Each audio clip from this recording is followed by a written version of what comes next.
今回の産業まとめ。4.7 釜山市長選挙の切り札。保守系野党の攻勢続く。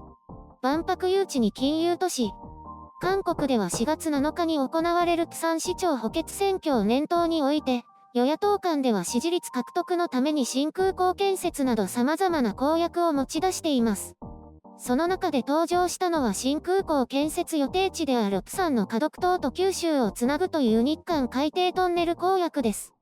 これは保守系野党であり、市長選の支持率でリードしている国民の力が新たに切ったカードです。花dok島新空港建設については与野党が共に推進を表明しているため、明らかな差を見せるための新たな公約と思われます。これは花dok島を単なる空港としてではなく、海、空、そして日本とトンネル接続をすることで新たな交通網の要となる都市への格上げを狙ったもののようです。さらに2030年の万博誘致を視野に入れ、釜山をアジアの未来型金融都市にするとして、釜山経済金融特区指定ができる特別法を推進するとしています。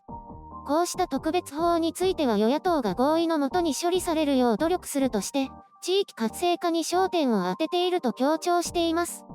ムン・ジェイン政権に対しては、新空港建設に対してこれまでの4年間で何もしていない、選挙のために再び取り出しただけ、と厳しく批判しています。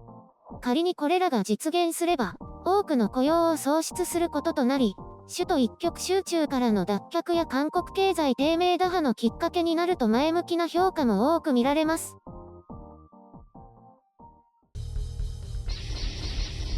編集所管。今回の概要。元は大東亜構想の一部。選挙用の甘いお話。日本にとっての費用対効果は？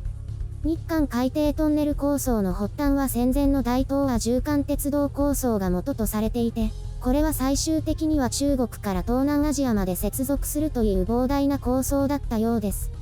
当時の日本人の構想というのは壮大ですね。日本が壮絶に敗戦することなく続いていればさぞかし面白いことになっていたでしょう。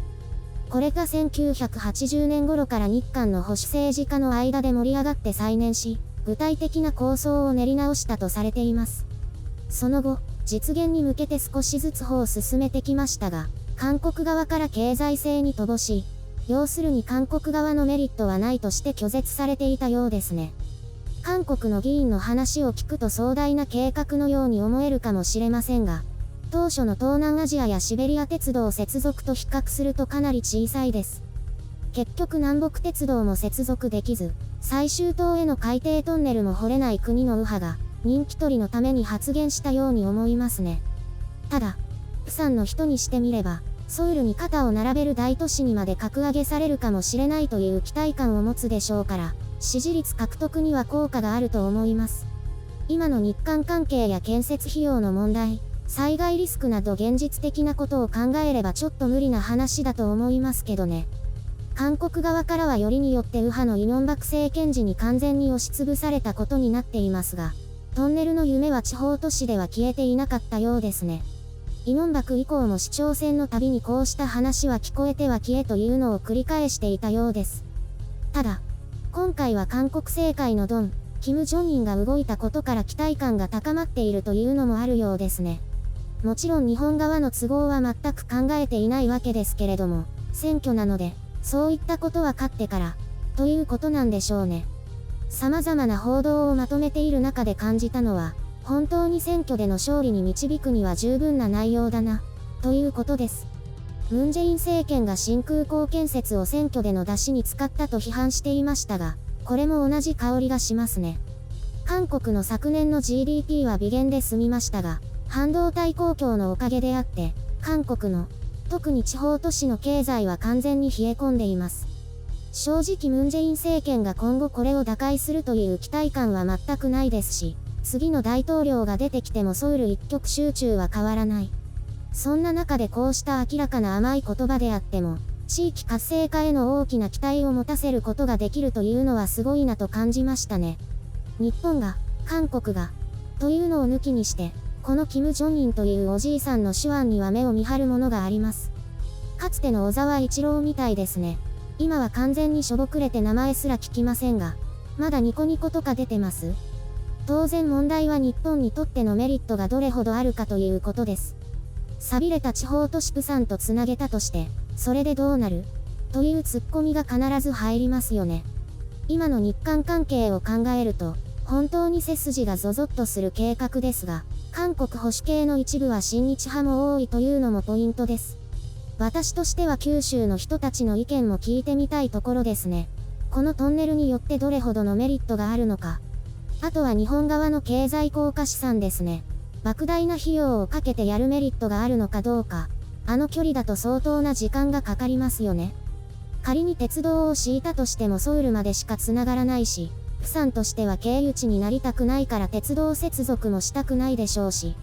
費用のことを考えると、日韓関係を抜きにしてもいらないな、というのが私の思うところですね。まあ雇用創出にはなりますけどね。完成しても日韓関係悪化したら入り口閉じましたとかなりそうで。どうせお金かけるなら北朝鮮との線路でもつなげばと思います。こちらも非現実的になりつつありますけどね。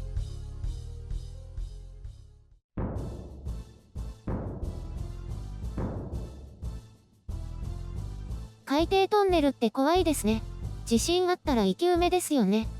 日本にも海底トンネルありますけどね。青函トンネルとか関門トンネルとか。そうなんですか？知らないの？あ、聞いたことある。北海道新幹線とかでしょ？そうそう。もう一つは東海道山陽新幹線。本州と九州をつなぐトンネルです。なんだ、あったんだ。日韓トンネルと比べるとはるかに短いけどね。でも埋まったら生き埋めだよ。怖いね。あの九州の日本海側の方も地震とかあるよね？あると思いますよ。大地震の可能性がどのくらいかはわからないけど。プサンってどこなの？聞いたことはあるような気がするけど。南の端っこで、日本海側の方。パッとしないよね。一応第2の都市らしいけど、ソウル以外パッとしないのが韓国だから。チェジュ島は？わかんない。行ったことないし。ニュースの内容よくわからなかったけど、そんなに面白かった？選挙に勝てそうな要素がいっぱい詰まっててよかったと思う。実現するかどうかは知らないけど。万博やるんですね。まだ決まってないよ。あ、そうなの？誘致するって頑張ってるところ。あれ？大阪っていつやるんですか？2025年の予定。だからアジアの近隣で立て続けって無理だと思うんだよね。何かニュースではもう決まったみたいに言ってましたけど。言ってないよ。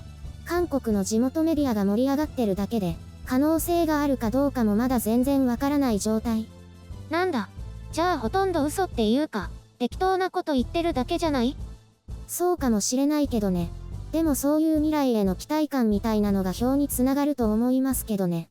なんか詐欺みたいだね。詐欺になるかどうかは主張次第だよ。オレオレ詐欺みたい。怪しい。選挙なんてみんなそうやって騙されてるんだよ。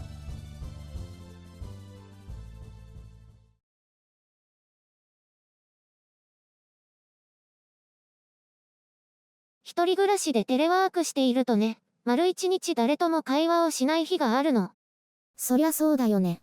私も一人だと何も喋らないよ。でもリモートの打ち合わせとかはないの？週に2回はあるんだけどね。それ以外の日はノートパソコンとにらめっこしてずっとお仕事してる。まあそんなもんだよね。一人じゃテレビにも突っ込まないしね。そう。それでね、あれ？今日は一回も声出してない。声出るんだろうかって思う時があって、そういう時、あーとか声に出してみるの。ああよかった。声出るって。私は、とかふーとかかな。呼吸しながらたまに声出すようにしてるよ。でもあーとか声出すのってなんかちょっと寂しいでしょ。でね、聞いて、いいフレーズを思いついたんだ。まさかそれ例の。肉デコ。それ、思いついたって、私たちの大切なお客様の名前でしょ。肉デコさん。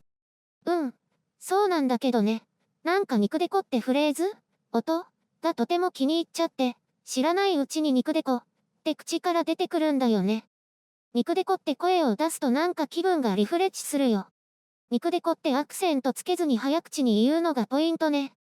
ゆるりん言ってみて。肉デコ。どう？なんか癖になりそうでしょ？いや、本人はただのハンドルネームだから声に出して言ったことないって言ってたよ。そうなの？いいと思うけど、肉デコ。最近電話とかでもメッセージとかでも、実際に会ってる時でもひたすら言ってるよね。肉デコ。だって楽しいんだもん。皆さんにもおすすめします。肉デコさん、どう思うかな？